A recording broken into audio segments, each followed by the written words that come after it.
Ladies and gentlemen, boys, girls, angry faithful of all ages, do not look at your watches. Yes, we lost an hour over the weekend, and no, it didn't screw us up. However, we are starting approximately 38 minutes ahead of schedule, Yeah. and that's We because half of our panel's not going to be here tonight, which is fine. I and understand. we can conversate a little bit more. Well, we can throw every one of them under the bus. Yes, absolutely. That's what we're doing. Yes. I would say that Chris is sitting on his ass somewhere. However, He can't. he can't. Colin is entertaining his girlfriend for dinner this evening, so he can't. I mean, he could, but that would be kind of a dick move on my part. Like, dude, come on. Baseball, my God. Yeah. I've said it once. I will say it till the day that I die. I love playoff baseball. Johnny, what do you think you're doing? Oh, you know what? See, that's what happens whenever Yeah.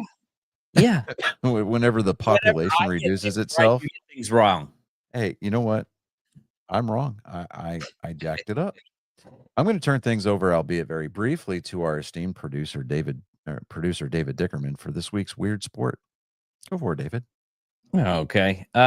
This one is that was really small. This I got this. So, extreme sports performed by professionals are going viral.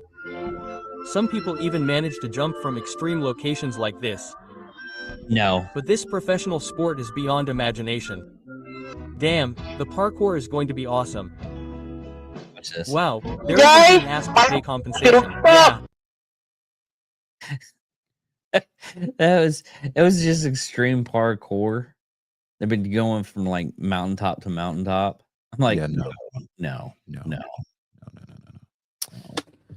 Okay, well, yeah, so there's that. I apologize. So like I said earlier, I love playoff baseball. You know what? I got into it. Do I know? I got into it. I was watching some of the game footage. And on paper, the Toronto Blue Jays had the better team. They did. And they should have won that World Series. They should have. But I mean, from game 3 going 18 innings, I stayed up for all 18 innings. Well, what had happened, in my opinion, is they finally read the script. No.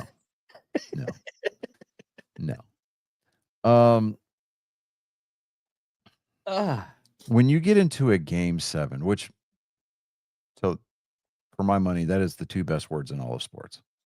Yeah. I know it's cliche and it's thrown out there way too much, but it is true.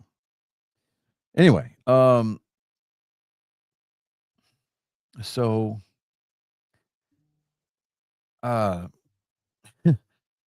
when you get into a game 7, it's all hands on deck because there is no next game. There is no tomorrow. So, we got to see almost every pitcher on those rosters get used. We got to see almost every bench player get used. I know that we saw it happen during game 3 for that 18 inning marathon. But aside from the Will Smith streak staying alive, by what I mean, David, is for the last 6 World Series, there has been a player named Will Smith playing in it. And they've been playing for the winning team. Really? Yeah. I think didn't we say something about that last season? We did. Yes, we did. 3 times it was a pitcher named Will Smith, and 3 times it was a catcher named Will Smith. This year it was a catcher named Will Smith. Yeah. The last 2 years, actually, it was a catcher named Will Smith on the Dodgers. Speaking of Will Smith, in the 11th inning, he hit the eventual go-ahead home run for the Los Angeles Dodgers, which in a winner-take-all game, that was the first time in World Series history that a go-ahead home run had been hit to take the lead in World Series history in a winner-take-all game. It was the first time that ever happened. There was a list that they had put out. I forget what happened to it. Of first time, first times that first time something happened in the World Series. There was like 7 or 8 things that happened for the first time this year. But uh man, this was just it was a great, great World Series. I mean, I'm not gonna lie. I felt dirty because I was rooting for the Dodgers, and as a Red Sox fan, that kind of hurts my soul. Not as much as it would have been had I would never root for the Yankees in the World Series. That would never happen. But having to root for the Yankees You had for to root for the Dodgers twice, 2 I World Series. I know. I know. How dirty do you feel?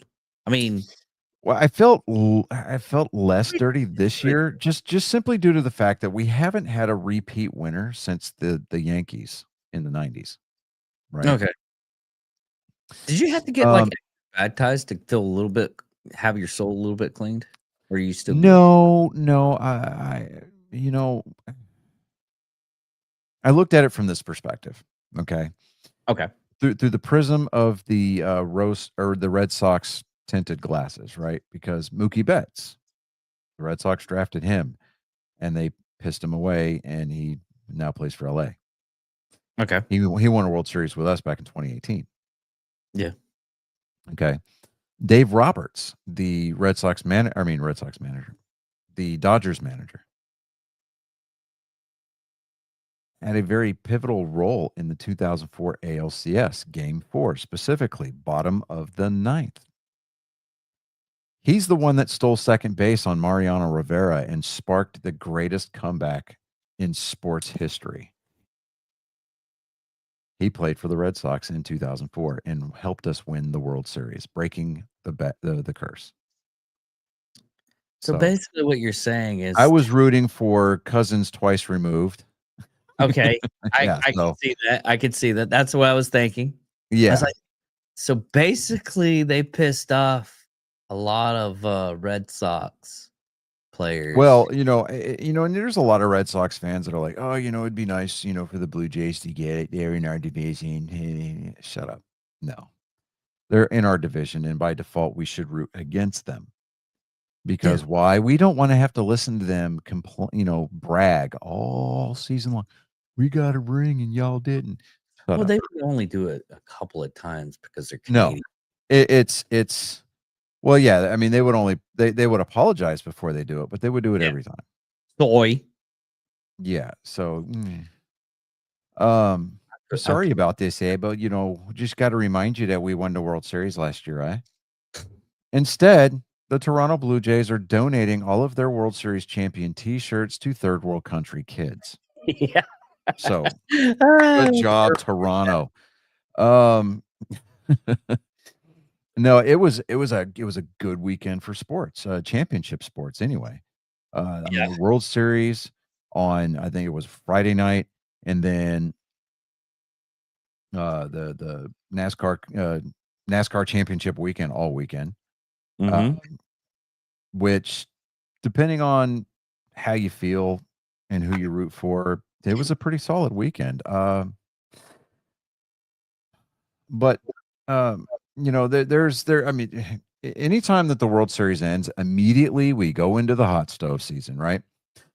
Cody Bellinger opts out of his contract, and he's absolutely open to a return to the Bronx. We'll see what happens. The Dodgers had their parade today. Astros Hunter Brown was named the American League Cy Young Award winner. Well, no, he was named a finalist. They haven't named the winner yet. But so I mean, good for Hunter Brown. Garrett Crochet for the Red Sox was named as a finalist. Tariq Skubal for the Detroit Tigers was named as a finalist in the American League. I mean, it was a pretty good, Gold Glove Award winners were named, and 9 first timers this year for Really? the Gold Glove. Yeah, so Gold Glove is named 1 player per position, which means you were the best at your position on defense throughout the entire season. Um, so we're let me pull up that list here. So the award was established back in I think it was 75. Or no, it was 57. I had that backwards. Um, so let me see here. We've got in the American League, we've got Dingler, which I don't understand that because Cal Riley, who is the catcher for the Mariners, the one that hit 60 home runs in the regular season, he didn't have his first wild or pass ball until the postseason. Really? Yeah. So I don't understand that. In his first full season in the majors, Dingler shined behind the plate, joined an illustrious list of catchers in Tiger history to win the award, including Ivan Rodriguez, Lance Parrish, Bill Freehan. Let me see here. First base, Ty France, who split the season between Toronto and Minnesota. Second base was Marcus Semien for the Rangers. Bobby Witt Jr. at shortstop for the Royals.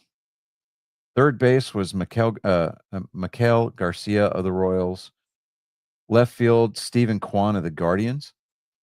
Center field was Cedon Rafaela from the Red Sox, and right field, Wilyer Abreu of the Red Sox. Max Fried of the Yankees got the Gold Glove for the pitchers. Utility player was Mauricio Dubon of the Astros. In the National League, Patrick Bailey of the Giants got the catcher award. Matt Olson of the Braves for first base. Second base was Nico Horner of the Cubs. Shortstop was Mason Wynn of the Cardinals. Third base was Ke'Bryan Hayes of the Pirates and / Reds. Ian Happ for the Cubs out in left field. Center field, Pete Crow Armstrong of the Cubs. And right field was Fernando Tatis Jr. of the Padres. Let me see here. Pitcher was Logan Webb of the Giants, and the utility player was Javier Sonia of the Marlins. So that's kind of cool. But yeah, 9 first-time players, and then the MVP. Not all of them made it up to the playoffs. No, not all of it. No, That's the what- Giants didn't make it. Yeah. Giants didn't make it. The Twins didn't make it. The Royals definitely didn't make it. But for the National League MVP, the finalists are Shohei Ohtani and Kyle Schwarber. We know that Shohei's going to get it, but I would love to have seen Kyle Schwarber get it just because of the fact that Kyle Schwarber grinded. I mean, absolutely grinded. Juan Soto of the Mets, he was also named as a finalist, but he's going to be a very distant third in the voting. Very distant third.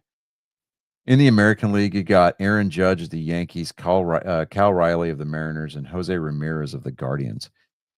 That is going to be a hotly contested MVP race. I can see arguments being made for Aaron Judge, as much as that hurts me to say. I'm pulling for Cal Riley just because of what he did as a catcher. No catcher has ever hit as many home runs as he has in a single season. And he helped his team win a division title for the first time in over a decade, I think it was. Is he opposed to hitting 3,000? No. You mean 300? No. Or yeah, 300. I think he finished the season like just under 300, but I mean, dude, slugging percentage off the charts, 60 home runs on the regular season. Dude, it was insane, right? Mm-hmm. Absolutely insane. I think he hit 65 home runs total because he hit 5 home runs in the postseason. So, but the postseason stats don't count towards your season award. So, oh, okay. I mean, if that was the case, then it would be all Cal Riley all day long. You've got Christopher Sanchez. He's a left-handed pitcher for the Phillies. He's a finalist for the Cy Young Award in the National League, along with Paul Skeens. He's right-handed pitcher for the Pirates. What's interesting is that there's a lot of chatter already that there's going to be teams making a play to trade for Paul Skeens this offseason. because Paul Skeens, dude, he is a freaking phenomenal pitcher. I mean, he ended the season with a 1.97 ERA. That's pretty damn good. Yeah. That alone, should earn him the Cy Young. However, Yoshinobu Yamato, who is the World Series MVP this year, he Yeah. threw 92 pitches in game 2, 102 pitches in game 6, and then came back and pitched like north of 40 pitches in game 7 and got the win. He was named the winning pitcher in 3 games this World Series. That's insane, right? Yeah. But if he gets his first Cy Young award this year, it'll go along with the 3 Sawamura Awards, which is the Japan's Cy Young equivalent. He's won that award 3 times in the Japanese professional leagues. Yeah. Oh yeah. He was like Shohei. Never heard of her, but like I said, Hunter Brown for the Astros in the American League, Garrett Crochet for the Red Sox in the American League, and Tariq Skubal for the Tigers in the American League as well. Rookie of the Year award for the National League finalist is going to be Drake Baldwin for the Braves, Caleb Durbin for the Brewers, and Cade Horton of the Cubs. In the American League, you got Roman Anthony of the Red Sox, Nick Kurtz of the Athletics, and Jacob Wilson of the Athletics. Now, Kurtz, he might be, he was tied for second in the majors with a batting average of .311, striking out just 39 times and 523 plate appearances. Roman Anthony, who did end the year injured. However, he was the number 1 overall prospect in MLB out of all of Major League Baseball. He didn't debut until June, so he didn't even play a full season, right? He lived up to a lot of expectations. Over his 56 final games before the injury, he was hitting .319, .415 batting, slugging percentage, and 505 slugging percentage. But he hit 7 home runs.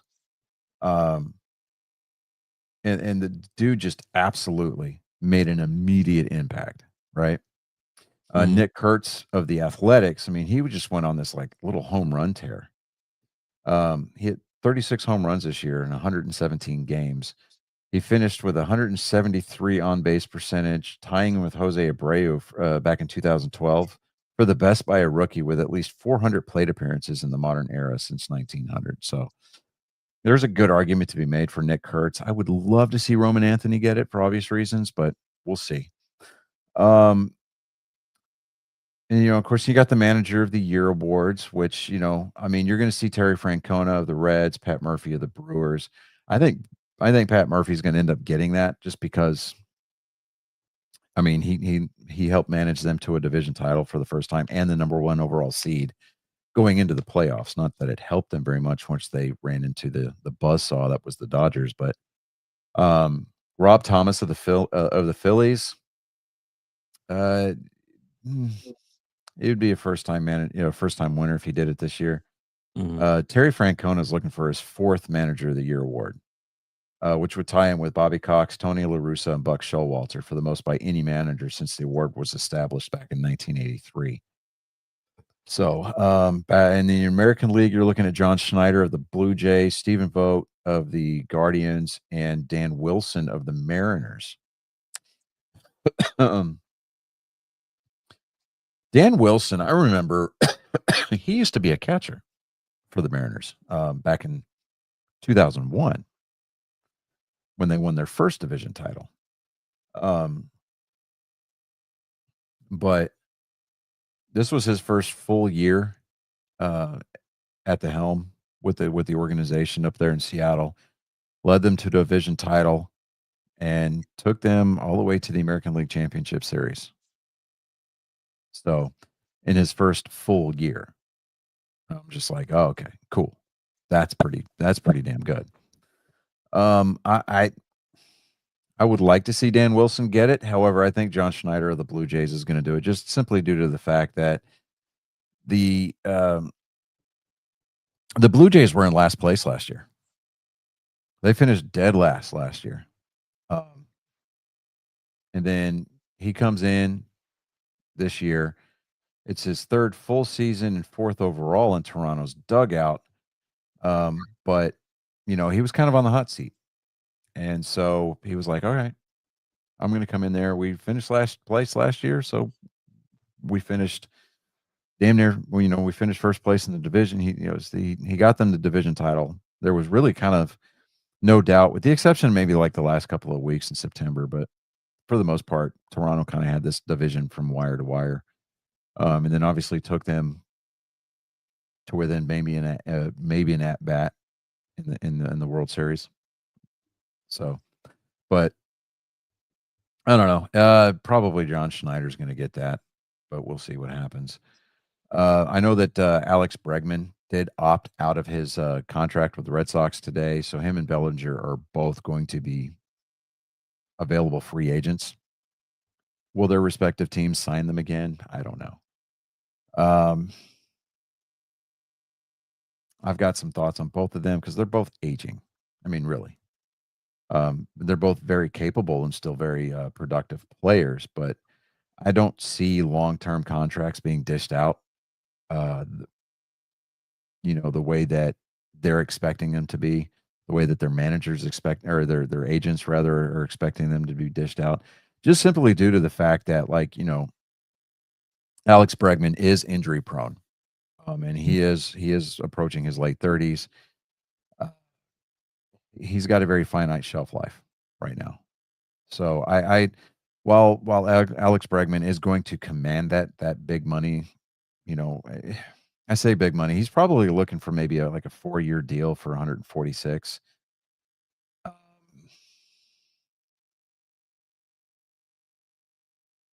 With the right team, he could probably get that. If he does get re-signed by the Red Sox, it's just a ploy to restructure his deal. Yeah. I'm not entirely sure. Cody Bellinger, we know that the Yankees want to spend that money. But if he does get signed to go somewhere else, hey, great. That means he's not in our division anymore. And, at least playing, with the Yankees. I don't see the Red Sox signing or making a play for Cody Bellinger, just simply due to the fact that we've got a good core of kids playing for us already. We've got Jarren Duran, we've got Roman Anthony, he's going to be coming back. We've got Tristan Casas, he's going to be coming back from a knee injury as well. We've got Ceddanne Rafaela, who just got named as a Gold Glove winner. It's a good, solid core of young kids to build this team around. And I'm excited for it. Garrett Crochet, he said, hey, I want to be a Red Sox until I retire, kind of a thing. And, coming off a potential Cy Young award-winning season for him, that's good news. The closer for the Red Sox, Aroldis Chapman, he a longtime Yankee, long time, not. I mean, he was a short time with the Cubs, short time with the Indians, short time with the Reds. But when he came to Boston, he was like, "Yeah, this is where I want to be. This is where I want to end up." And he was asked. He said, well, what if the Yankees made you another offer? He goes, I'd retire. And I'm like, okay, cool. Those are cool points for Red Sox fans right there. So, Yeah. I don't know. We'll see what happens. There's going to be a lot of moving parts, moving from one place to the next during this offseason. The winter meetings are going to be very busy, to say the very least. So we'll just have to wait and see what happens. But man, Game 7 though the other night, that was, boy. I thought Toronto had it wrapped up, and then let me go back here. Hold on just a second. Let me get that going in here, because I had the big accounts going on here for the game. Let me see. I mean, yeah, I mean, but I mean, anytime that you uh, go back to the World Series as the defending champs, I mean, you've had a target on your back all season long anyway, and we haven't had a repeat winner in, since the 90s when the Yankees were doing it. Yeah. So, but, you got Yamamoto pitching 3 games, I mean, and he pitched a majority of game 7 on no rest because, I mean, like I see, he threw 102 pitches the night before. Yeah. So, I mean, and that's unheard of. But I mean, but this is game 7. I mean, there's nothing to lose. And he bore down and was like, "Yo, we're doing this. Fuck you guys," right? He's, "I take you to the promised land," and I mean, it was so great. And actually the game was on Saturday. So, but just 5-4. I mean, the game, the Blue Jays had a 3-4 lead going into the 8th when let me pull it up here. Come on. Let's go. Blazing fast internet on this end here. Miguel Rojas, top of the 9th. Yeah, it was the top of the 9th. He hits that game tying home run, blows the save for the Toronto closer. The game ends up going 11 innings when the catcher Will Smith hits that go ahead home run in the top of the 11th. And the defense that was on display during game 7, outstanding. Both teams had in consecutive innings had a bases loaded, nobody out situation and couldn't score. So there was plenty of chances by both teams to put this game on ice. Neither one of them could cash in until the late innings. But it's I'm sitting there watching this. And the Blue Jays in the bottom of the 11th had the bases loaded with one out. I mean, no outs. They had a ground ball hit back to the, that Miguel Rojas fielded at second, threw to the plate, force out. That's one out. Bases are still loaded.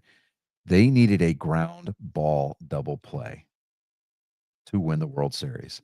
A base hit or a fly ball. If it was a fly ball, like a deep fly, game's tied at least, right? Because they would have been able to tag up from third. If it was a base hit, 2 runs are scoring, Toronto wins the World Series. LA needed a double play. They got one because Kirk, the Toronto catcher, broken bat, sawed it off, hit it. Mookie Betts fields it at short. He takes it to second base on his own and then throws to Freddie Freeman at first to complete the double play. I'm sitting there watching that happen. I'm like, that just happened. Holy crap. I mean, I'm not a Dodgers fan, but that excited me. I'm like, holy shit. That was an amazing World Series to watch. And I didn't, I didn't want to watch it, honestly, because I was being salty because my Red Sox weren't playing in it. And I don't like Toronto, for obvious reasons. I mean, they're division rivals. So, I'm sitting there watching it and I'm like, yeah, I'm going to root for, LA. Again, I felt dirty doing it, but there was that. But LA pulled it off, man. And I mean, just holy crap. That was such a good World Series to watch. I know that we normally go into football, but we're gonna switch it up a little bit tonight because like I said, we are shorthanded. Oh, one thing. Yeah. I want to show you something really, really beautiful. Turn down the music. Dude, I was going through some stuff. Mm-hmm. A friend of mine sent me this. Look at this thing. I want that on my wall. Yo, I would almost just let that live. It's old enough. It Okay, has you know what? You know what? life. Okay, you're right. You're right. It has lived a good life. Look, you're actually helping that deer out because its head is just sagging so much from that beautiful rack it has on its head. Just taking the stress off, right? Okay. Yeah, I'll take the stress off. Take the stress off of his shoulders and put it on the studs in your wall. Hell yeah. Oh man. But NASCAR Championship weekend in Phoenix. This is going to be the last year that it's going to be in Phoenix, at least for a while. NASCAR did announce this year that they are going to start a program where they're going to let the championship race kind of migrate from track to track. Next year, it's going back to Miami Homestead, which has been its traditional home for the last decade or so. That could be dangerous. Isn't like this time of year hurricane season? No, hurricane season is over. Well, it'll be over effectively next week, but still. I mean, the most that they might have to worry about is like Jamaica? scattered rain shower. No, because Jamaica doesn't have a racetrack. Anyway. So the truck guys, they raced on Friday night. Corey Haim, who had 10 wins on the year, he took home the title. He had a 4-tire pit stop with a late caution, and on the restart, put his truck down on the apron, which is the flat part of the track, and went 7 wide. There were 7 trucks wide going into turn 1 on the restart. And he pulled away. He managed to come out of that whole thing unscathed, and he went on to win the championship. He won the race, won the championship. Yeah, I'm just like, yo, okay, good on him. So so Toyota won the manufacturers championship in the Cup Series just by virtue of the fact that a ton of Toyota teams won races this year. So, but in the Xfinity Series, you had Connor Zilic, who was going into the playoffs into the championship race with 10 races, 10 race wins on the year.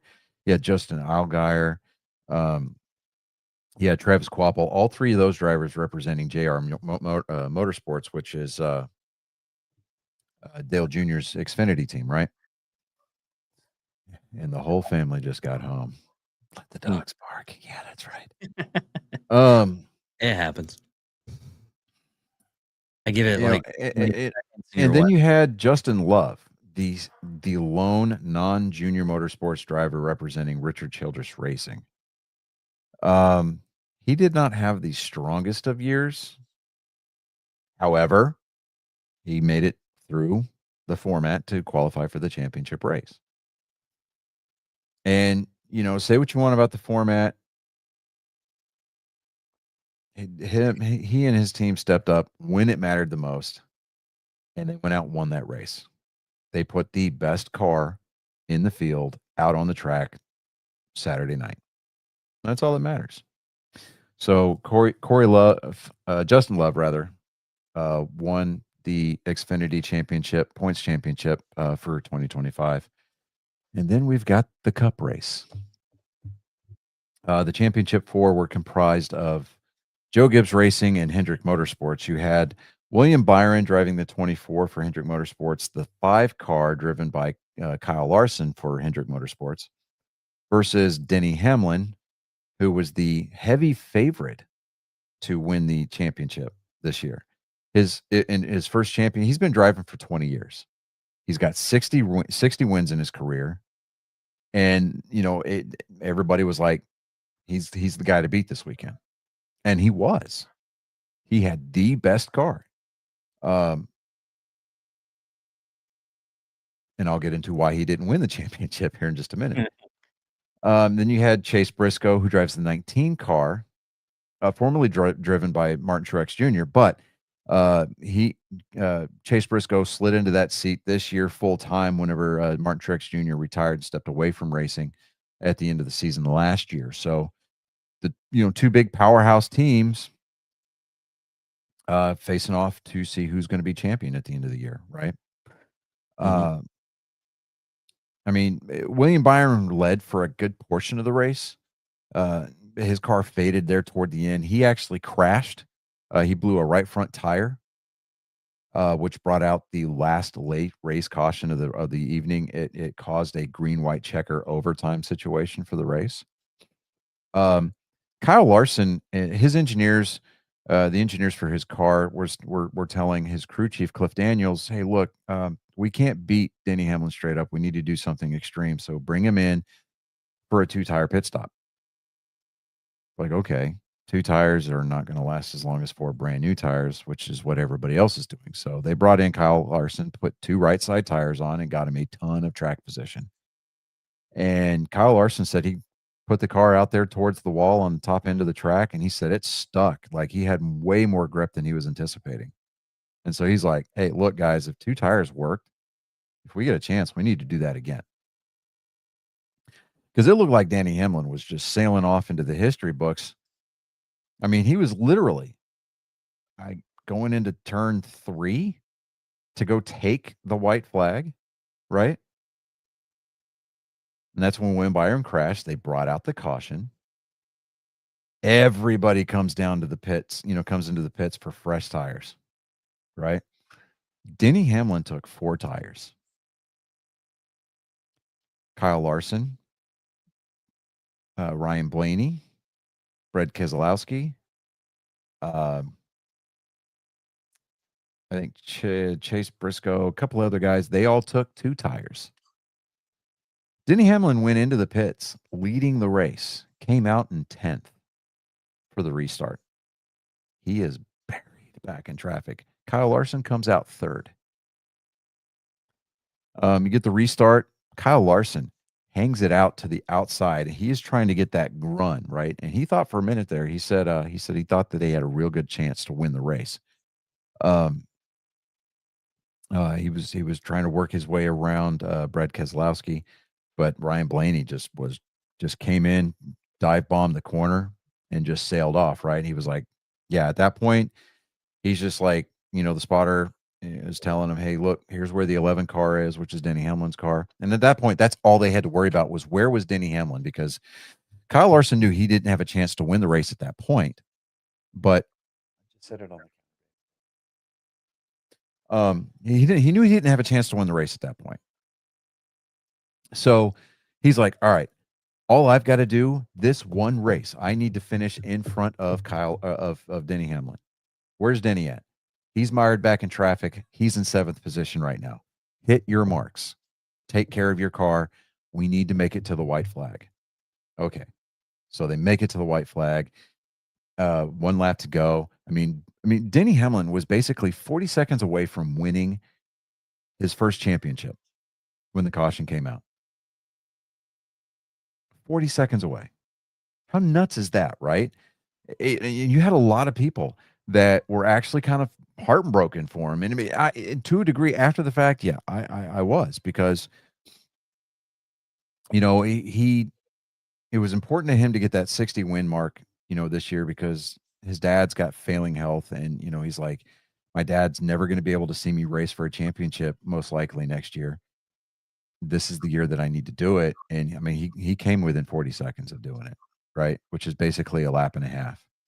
Mm-hmm. And it just, for whatever reason, I mean, it just didn't work out for him. But Kyle Larson comes home and he seals the deal. His 2nd overall points championship. He's our driver here at Angry Me. And I'm like, dude, come on, get with it now. I mean, I was excited, bro. I mean, this is Rick Hendricks, the car owner, his 15th overall championship as a team owner. And he said, look, I think I was the most excited for number 15 than I have been the previous 14, because I didn't expect it. This was a surprise. He said he thought Denny Hamlin had this one in hand. And then the world just flipped the script on Joe Gibbs Racing with basically a 1 1/4 lap left in the season. And man, I'm telling you, it was it was 4 laps to go. It was 4 laps to go when that caution came out, and it set up for the overtime situation. But man, I'm telling you, that was an amazing, amazing, amazing race. Um, to Denny Hamlin's credit, he did handle the immediate post race reactions with a lot of class, with a lot of grace. Um,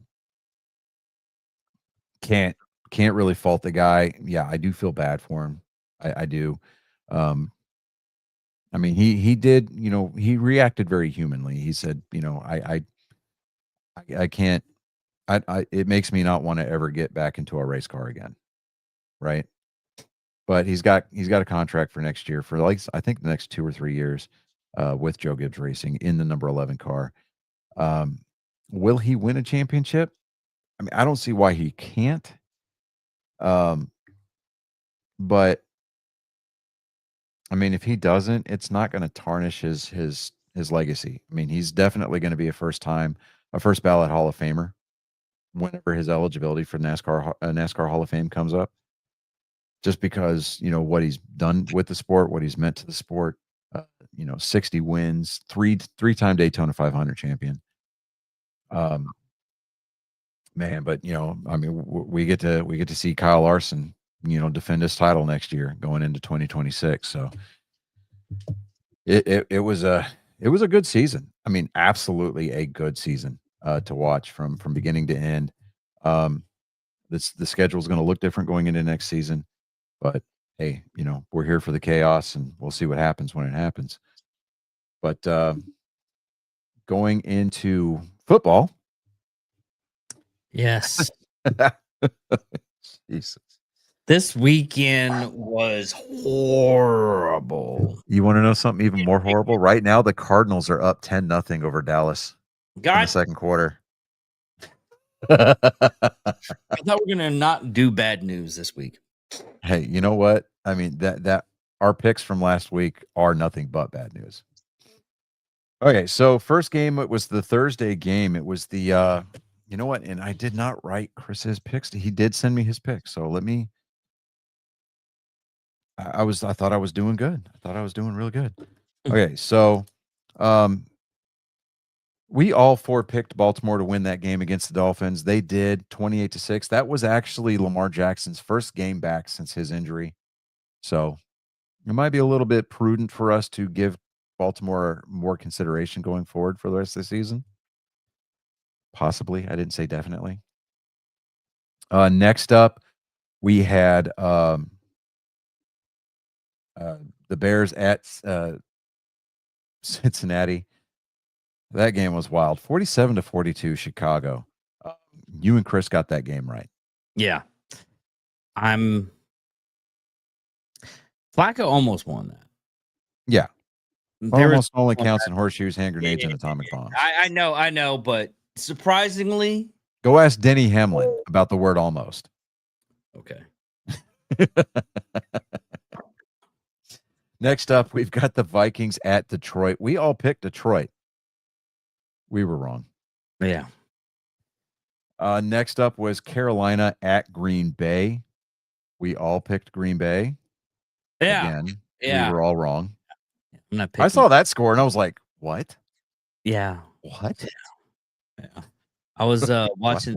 There's a woman on TikTok. She does I don't know, she does like ESPN, but she's a big Packers fan. Mhm. And she was just livid. Right. Next up, we had the Broncos coming to NRG here in Houston. Colin and I both picked Houston. You and Chris picked Denver. Y'all got that game right. Bo Nix is on a roll. Yeah, there was the matter of the dirty hit on CJ Stroud that did not get called. Yeah, a lot of people are saying Yeah, that was kind of brutal. We're not going to show it, but still. Yeah. Next up, we had the Falcons going up to New England. We all picked New England. Hey, we got back on the right side of history here. We all picked the Pats to win. The Pats are actually doing good this year. Yeah, I mean, with Drake May behind, at quarterback, boy, I'm telling you, he's not the second coming of Brady at all, but he's a good quarterback. The Patriots won that game. We all did pick New England. Next up was the 49ers at the New York Football Giants. We all picked San Francisco. We all got that game right. I so wanted to pick the Giants. Then I just remembered. You remember Scatterbo's not there? I Dude, mean, Jackson Dart he's surrounded by an inept offensive line. Oh yeah. He's out there in the wilderness by himself. Without Scatterbo to help block. Yeah. Bro. It's really sad, dude. It is really sad. Because someone finally sent me, because I was like, I didn't want to see it. And then someone sent me it. I was like, oh, this is Scatterbo. Oh, God. Yeah. Just the ankle. Yeah. I spent a week not looking at that thing. Yeah. Like, I could have been okay without having to see that. Yes. Thank you very much. But moving on, we all picked the Colts to beat the Steelers. This one surprised me. It did. This one surprised me. Must have got because the Colts have been doing good this season. Yeah. It's sad. I'm not a Indianapolis Colts fan, but yeah, I'm not either. But I mean, the Colts have been on a tear this year. Mm-hmm. I mean, they're still 7-2. So I mean, it's not a bad season. A lot of the big namers are 7-2 at least. Yeah. We were next up, we were talking about that at work. Yeah. And we'll talk about it after we get this done. But there's some teams that just they're surprised. Yeah. I'm going to make these next two games real easy. All four of us picked both LA teams to win this past weekend. We got both of those games right. Moving on, we had Jacksonville going to Las Vegas. We all picked Jacksonville. Of course, it's hard. And you know what? Jacksonville almost shit the bed. Yeah. Jacksonville almost shit the bed against the Raiders. And it took a NFL record 68-yard field goal. Yeah. The game. Yes, it was that. Yeah. It was that game. Yeah. Dude, that was the game. Man. Yeah. It bounced. I was like, oh, they got it. Yeah. So next up, it was the Chiefs going up to Buffalo to play that game. That game was actually pretty close, 21-28, but we all picked Buffalo. We all got that game right. Yes, we did.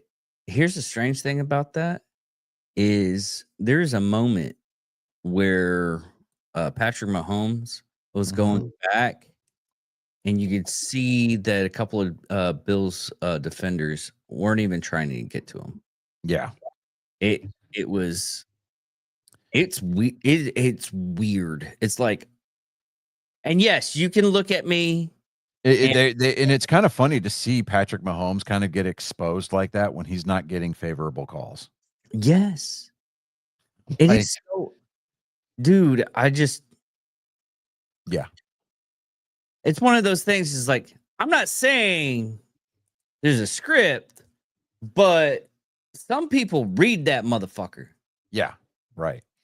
Next up, it was Sunday night game. It was Seattle at Washington. I'm gonna reserve the right to do a quadruple take before I think about picking Washington going forward for the rest of the year, just because. Oh, no. Here's the thing. I got home from work, working 12 hours, wanting to sit down, have a nice meal, watch the game. I got to the first half and I turned it off. I was like, you know what? Maybe I'll just wait until the fourth half. I checked the score before in the fourth quarter. Yeah. Yeah. I checked the score on the fourth quarter. And I was like, and this is at probably around, I was surprised the time change on Sunday is kind of messed up on me. Yeah. I go back And I'm like, maybe I'll just check the score. Maybe it'd be like the Texas game. It wasn't like the Texas game. They were getting hammered. Mm-hmm. They were just getting bullied. The Seahawks came to play on Sunday Night Football and did the job. Yeah. And I know it's college related, but you brought up Texas. They looked at the the win probability for Texas A&M for the rest of their schedule. For whatever reason, I think it's a Texas graduate who set up this spreadsheet. They're trying to say that Texas is going to be favored over Texas A&M at the end of the season. Yeah, I don't see it happening. But no. I don't see it happening, man. Okay, the first. Damn it, Johnny! Talk about the last. I know we'll just put a pin in that and bring it up on. No, I'm looking up right now because what I'm curious about because Texas Tech really hasn't went out and had to. Well, Texas Tech doesn't play in the SEC, so neither one of our teams are going to play them. No, but they're going to play actual other teams. Yeah, but we can bring that up. No, we'll do it now. You fucked up. No, because I'm moving on to week 10. Week 10, the first game, it's a Thursday night game. It is the Raiders at the Broncos. I'm taking Denver on that one, obviously. No, they fought Colorado. They went after Colorado and lost that one. I don't think that. No, that was. Yeah, David, no, that was. We're talking about the Raiders and the Broncos. Well, stop doing weird shit like that again. You got me curious. I'm going with the Broncos. Okay, good, because the Raiders are going to get up there and they're going to look like the Air Force Academy this past weekend. That was a close game, motherfucker. It was. I know. I'm just. That was just a little bit of a jab. That was a low blow. That was a low blow. It was. I apologize. I'm sorry for yelling. Do we have to talk about your quarterback last year playing for Navy? Because that's what he did last year. Yeah, do you want to do that? I know. No, we don't have to because I saw it. I witnessed it in real time, just like you did. I was so upset about that game. I was right. Army. Okay, so next up, we've got the international games coming back this coming weekend. Now, the Olympic Stadium in Berlin. Mm-hmm. Did they get their showers fixed? Or I think they did. Yeah, I think they did. But the Falcons are going to be going up. The Colts are hosting the Falcons in Olympic Stadium in Berlin. I'm taking the Colts specifically because the last time a team that wore black, red, and white in Germany took the L, I think that streak's going to stay alive. I'm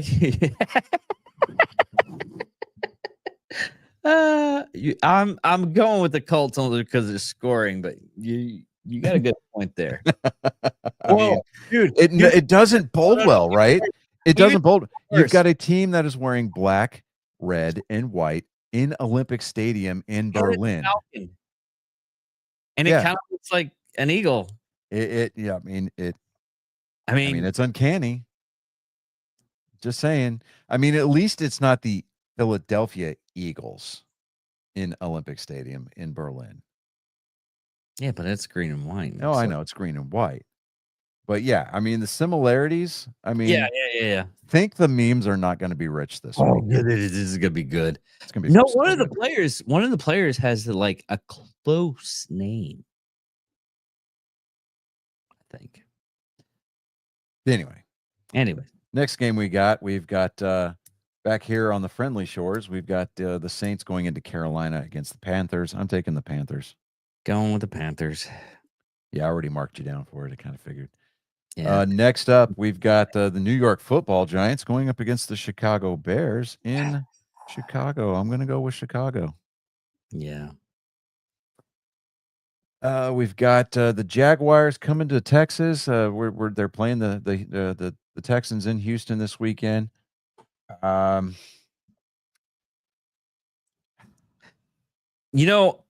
would love to root for a Texas team. You're going to take Jacksonville? No, I'm going Jaguars.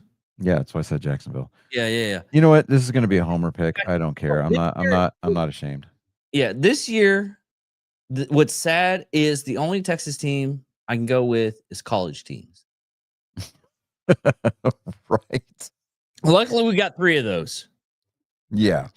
Okay. So this might be the first no shit game of the week. It's the Bills going to Miami to play the Dolphins. Dude, that coach is gone. Yeah. I mean, But this is his 3rd year. mhm. This bad of a losing streak. And next up, we've got the Ravens at Minnesota. Oh, wait a minute. The Dolphins traded somebody too. Yeah, but that's not going to help. No, they traded somebody and got a 3rd round pick For next year. Next year's not going to help them right now. No. They sent them to the Eagles. I know. It doesn't matter. The Right. Eagles got some help. Sure. Great. Good for you. What did the Dolphins get? Basically a pat on the ass. Not even that. I mean, come on. 3rd round draft pick for next year. It doesn't do the Dolphins any good to get to kind of hoard all these draft picks through trades because they draft like crap. This is true. So that being said, next up we got Baltimore at Minnesota. I think I'm going to take Baltimore on this one. I'm going to go with you on that one. Okay. And this isn't anything about which team's a better team.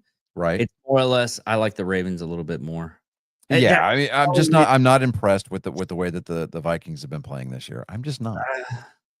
I mean, they shock put us right in the balls a good couple of times. Right. Every time we don't pick the Vikings. Last year they were good. This year they're kind of flaky. And now we're like they were good right up until the stretch last year whenever Detroit was showing up all the last year anyway, but yeah. when it started coming down to head-to-head division matchups, I mean, Minnesota just kind of fell flat. But the Browns are going to MetLife Stadium in New Jersey to play the JETSSS Jets. I'm going to take Cleveland. Flip a coin. Just flip a coin. This is one of those. I'll go with at heads for the Browns and tails for the Jets. Just do the platypus. I don't care. Do you and I have the platypus? There we go. The platypus. All right. Yep. Damn. He didn't want any part of that. He fell right off the table. Okay, so the way that this is going to work is if he lands heads up, we're going Browns. If he lands ass up, we're going with the Jets. Okay, yeah. We're going with the Browns. Okay. That's how much I do not want to watch this game. Watch this game. But I'm going to watch the Pats and the Buccaneers. This next game is going to be good. We've got the Patriots at the Bucks, man. I don't know. Definitely watching this game. I think, man, I don't know, man. No, I'm going for the Buccaneers. I'm going for the Buccaneers. I'm going to go the other way. I'm going to go New England. You know what? I get it. We've got Battle of the Birdhouse. We got the Cardinals at Seattle. I'm going to take Seattle on that one. Yeah. The fact that they're winning in Dallas right now doesn't tell me anything because of the way Dallas has been playing. Yeah. We've got an NFC West division battle this coming on Sunday. We've got the Rams going to San Francisco. And this is actually a good matchup. It is. I think I'm going to go with the Niners. I think I'm going with the Niners. You know what? I'm going to go against you on this one. Just see if I can get points. I'm going to go with the Rams. Okay. Both have really great teams. But it's just one of those things. It's going to be either or. Yeah. We got Detroit coming off of a disappointing week last week, but they're going to be playing the Commanders. I'm going with Detroit. Yeah. Sunday night game. It is the Steelers at the Chargers. I know that Aaron Rodgers has been kind of like surprising people lately, but I'm going to take with the Chargers on this one. Yeah. And finally, finally our Monday night matchup. It's Philadelphia at Green Bay. I think I'm going to go with Philadelphia on that one. I'm going Philly. Yeah. I mean, Packers, the team, Packers kind of screwed us last week. Yeah. So teams on a bye week this week are going to be the Bengals, the Titans, the Chiefs, and the Cowboys, who will still manage to lose. Um, so 4 teams on bye week next week. The Bengals are going to be at Pittsburgh next week. The Titans are going to be in Houston. The Chiefs are going to be at Denver. That's going to be a good game. And then the Cowboys, they have a shot at another tie because they're playing the Raiders next week. So Yeah. That's going to be I mean, ridiculous. and you know what's going to be funny is the fact that Chris is supposed to be back next week, and he's Mhm. going to have to. He's going to be. I could almost hear him bitching about the play of the Cowboys against the Raiders. I can see that. I could definitely see it happening. Yeah. But We had some interesting. Okay, I'm not going to play the sound because I just realized they do use like something that's copyrighted. But Stranger Things Stranger Things, yeah, season 5 trailer drop. season 5, part 1. No, part 1. It's going to be a 3-parter, and it's That's going to what be I just said. November. I literally just said that. I know, but I'm giving clarification. Oh, that clarification. like- Oh, yes. Because, okay, you have to give clarification for Stranger Things because this whole thing was like 8 years. It's only 5 seasons. Yeah. So I it had a click in my head. Well, they're supposed to do some kind of like time jump thing this last season because the kids are all grown. Yeah, the And then you got the behind the scenes thing. No, that's My- not. No, you're absolutely wrong. They're doing it for like 6 months. Okay. All right, It fine. is so weird. But I heard time jump and I'm like, okay. But It might be like on the off screen though, like David Harbour and Miley Brown are just kind of like beefing. She filed a harassment suit against him. really. Yeah.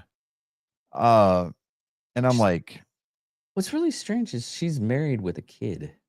she is. And then of course David Harbour is going through like his own domestic Yeah. crap with Lily what's her name? Lily Rose.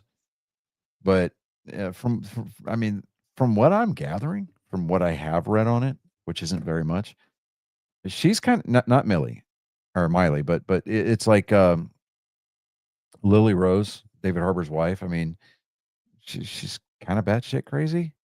I mean, I don't want to be that guy, but I'm being that guy right now. So I don't know. I don't know if this is going to be like another like Blake Is it Lively situation or not. Johnny Depp's daughter? Lily Rose, no, Okay. no. But I really hope that this isn't like another Blake Lively situation, man. I really hope not. Because just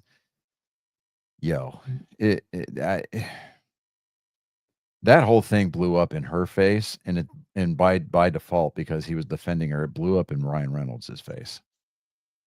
Yeah. And I don't know. I mean, they haven't really been in the spotlight together very much. And it caused a lot of dissension on the Doomsday set between Reynolds and a lot of the co-stars from the cast. Like him and Robert Downey Jr. got into a shouting match on set one day. Oh yeah. Yeah, so I'm like, dude, I hope it's like I said, I just hope it's not one of those things. And I don't know. It just if that's going to become the new trend in Hollywood, I mean, we're in for a pretty wild ride. So Yeah. But let's just watch the yeah, trailer. let's go ahead and watch the It doesn't trailer. have any sound to it because of copyright, but there we go. But yeah, it looks great so far. Yeah, so far. Yeah, Vecna coming out. Well, here's the thing on this though. Everybody's like, "Oh, they're older now. I can't believe they're using adults to play teenagers." Back in the 80s, that's what they did. Dude, So you'd see like 35-year-old people playing like teenagers. mhm. It's just about their looks. I mean, really. Yeah. I mean, this is last. Uh, this is their senior year. I mean, they could have had a growth spurt. You could say that. Yeah. I like how she has like leaping powers. Oh, yeah. But those two in the series, I think Jonathan's going to die this season. probably. And I think Steve's going to give himself up for something. Like he's going to sacrifice himself, which sucks because and that's the only time you see Hopper in the trailer. Because Right. they just before the trailer came out, they that's when those are the only two times you see him. He's edited out of a lot of the footage in this trailer. Oh wow, yeah. Like again, I really hope this isn't another Blake Lively situation because she's too early in her career. I mean, I know she's been around or whatever for a few years now, but Yeah. nobody will ever work with her if it turns out to be one Well, of you those. gotta also, you guys, hey, well, I was about to say, is like, well, you gotta also understand is she probably has enough money, and then I just realized that they're not paying the actors that well for these movies anymore. Well, no, I mean they signed pretty big contracts, which is why everybody's Netflix, rates have gone up. Yeah. But no, that whole cast has been getting paid really, really well. Um, so I'm just like, okay. But I love I like the fact that they're not going to make us wait 6 months. yeah. So, but Here's it's going to be like 3 episodes that are like an hour and a half to 2 hours each. yeah. Here's the thing. This is what I this is what made me laugh is the first comment on this. I still remember watching this the first season for the first time back my freshman year of high school. I'm now 93 years old, divorced, have gone bankrupt 27 times, Oh, and so he lived. joined the army. Yeah, pretty much. Okay, I got you. But yeah, it's just, and then it just goes downhill from there. I mean, the rest of Yeah. the stuff is just horrid. But yeah, Yeah. I'm actually excited for this. Yeah. Really am. I am. I just I'm glad that they're not trying to do like some kind of stupid theatrical release Yeah. for these because I mean it would flop because nobody wants to go to the theater to see that. I mean they really don't. I mean it's not to take away from the quality of the writing. I'm sure that the writing for this last season is going to be great, and they're going to have to connect a lot of dots and they're going to have to close up a lot of storyline loopholes. But Well, what's really strange about November right now is everything good in theaters, uh, on TV Mhm. coming out in November. I mean, you Well, got I mean they had to get it all out before we get invaded by aliens at the end of the month. So yeah. But you have Now You See Me, the third installment of Mhm. that series, Running Man. I found another one that's called Muzzle, City of Wolves. Yeah. It's a canine unit cop goes John Wick. Uh, Okay. but the dog helps out throughout the entire film. Nice. So and this week, Predator Badlands. Yeah, that's right. I was trying to remember because on my birthday, 3 movies come out that I want to see, and I was Yeah. like, "Well, shit, what am I going to do this week?" And then I was like, "Oh, Predator comes out this week." I'm gonna Yeah. do that. Yeah. So, I get to go see Skillet next weekend. Really? That's Yeah, they're gonna be in Sugarland. It's the Awakening tour. okay. So it's We Are Messengers, Jeremy Camp, and Skillet. Okay. And I saw the blurb come up on VetTex, and I was like, man, okay, so I'm gonna check it out. And all the tickets were gone. So I'm ashamed to say this, but I looked it up in church. They're Christian bands. I looked it up in church. Tickets were like $25 a piece. So I'm introducing my wife to Skillet next weekend. So we're gonna use that as a date. So I'm stoked, dude. I've seen Skillet like 5 times in concert. Absolutely love that band. Did you say Absolutely. Strifer? Skillet, not Striper. No, I know that. Striper is old school 80s Christian hair metal, yeah. Dude, the only reason why I know anything about that band hmm is they threw Bibles at the audience members. I mean, back in the 80s, I mean, why not? But And I'm not talking like, you know, those new testaments we used to got when we get in the no, circle. good old King Jim, right? Yeah. It was the heavy duty. I'm like, dude, they're gonna go see Jesus once they're hit. If someone's like, ah, Courtesy of Nelson Publishing, yeah. yeah, But yeah, dude, I've seen Jeremy Camp once. He was pretty good.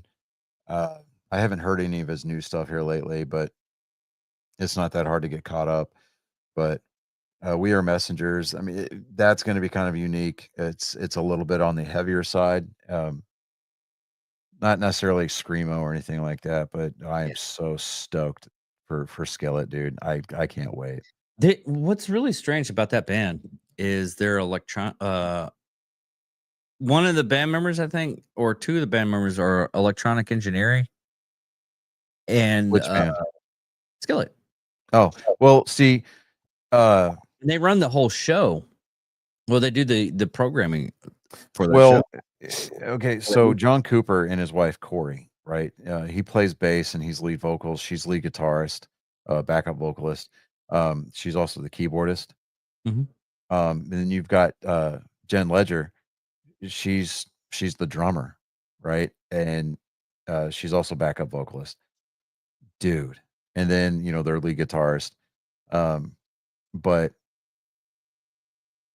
I mean, the Coopers, I mean, they would take their kids, like, homeschool them on the road, right?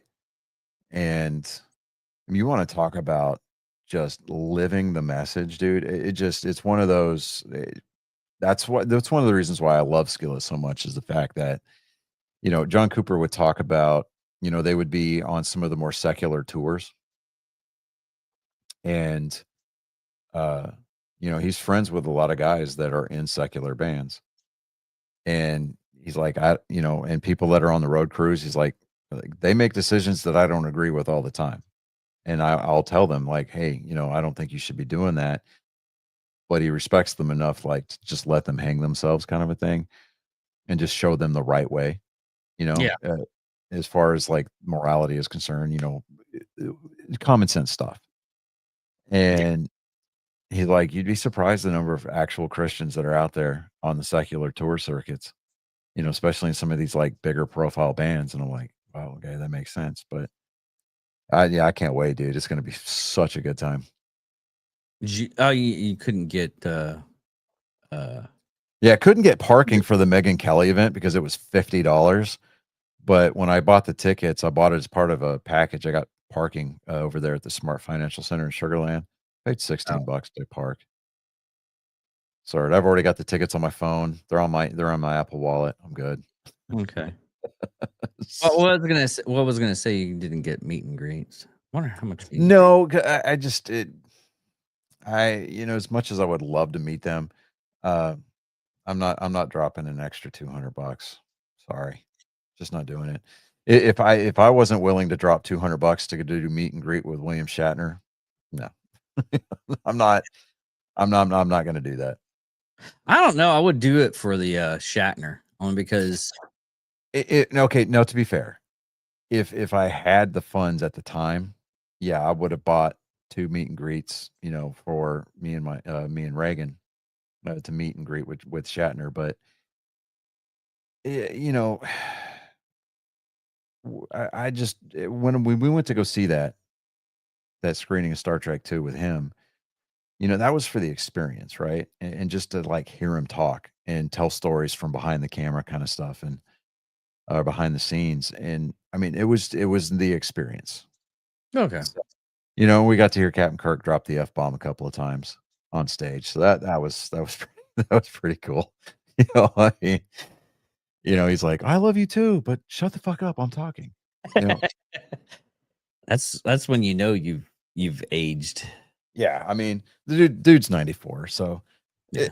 I think he's earned it. But man, I really don't have. That was basically about it. Yeah, I don't have a whole lot It, right now. like yeah, unless you I haven't. I know that the outer wilds. No, not outer wilds. Outer. I cannot talk today. Outer Limits. Not Outer Limits. Outer Lands 2. Is it Outer Limits? No, because that's a TV show.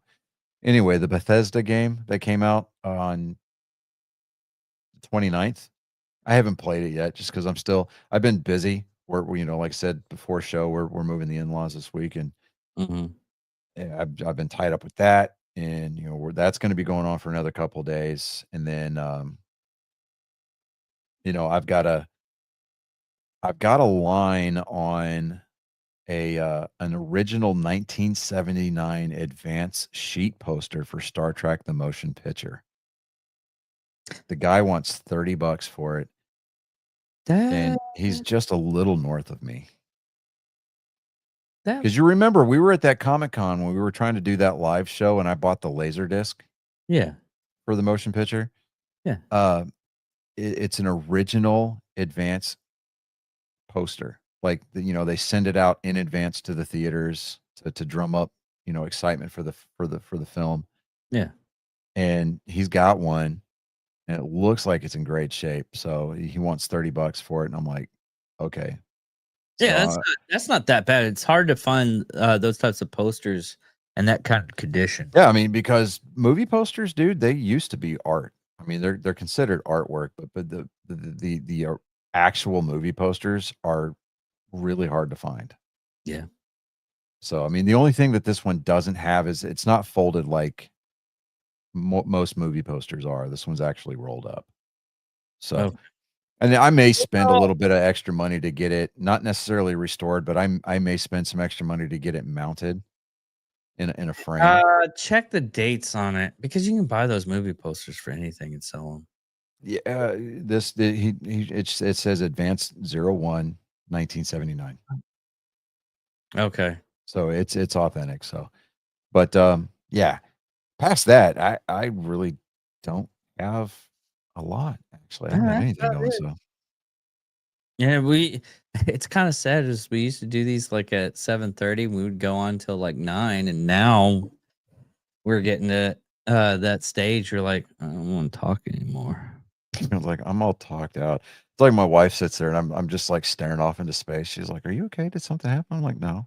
She goes, "You're just real quiet." I'm like, I ran out of stuff to say today. I'm past, I did my I limit. used up my allotment of words for the day. Well, it's It's now you got me borrowing against tomorrow. So it's like, yeah. whatever. Well, it's like Jess. She was there's a friend of mine that she's had a hard time and everything, hard life, and she wanted me to show her how to shoot a gun and everything. So Yeah. and Yeah. she's like talking up a storm, and I was like, I got nothing. Right. So I Got turned nothing. up the radio. Yeah, it's like our oldest, my oldest stepson, his girlfriend is supposed to come out and visit for New Year's, or it might be just right after New Year's. And she's wanting to go to the range because I had mentioned aromatherapy. Mm-hmm. And she's like, "What's that?" I was like, "Oh, freedom." It's got a little bit of, it's got a nice ring to it, with a little bit of recoil. And she's like, "That might actually be really good for me." And I'm like, "Oh, yeah, okay." So, yeah, there's that. So, Yeah. That'll be fun. yeah. Anyways, get us out of here, Johnny.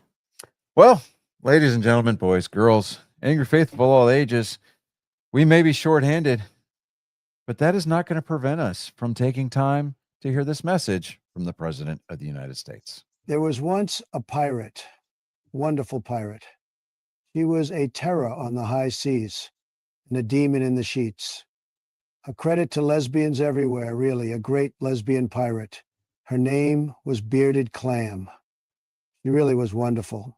Anyway, as she used to say, as she plundered both booty and pussy, scissor me timbers.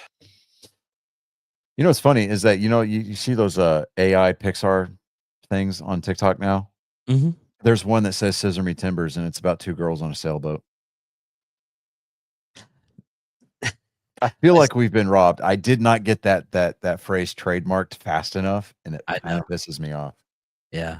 It could But be worse. I've seen the Pixar for Rudolph. did you see the one for Raising Jaquan? Yeah. It's like, I'm gonna be a dad, and she's like, actually, no.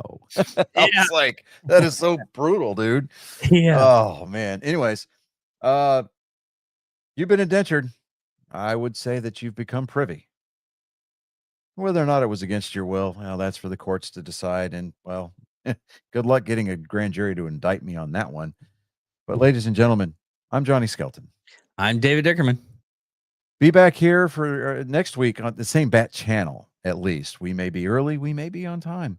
I don't know. That's why you need to click the bell notifications on YouTube so that way you get notified before we go live. At any rate, you don't have to go home, people, but you can't stay here. This has been Nerd Sports episode 236. We're turning on the ugly lights. Go home. Get out of here. Fair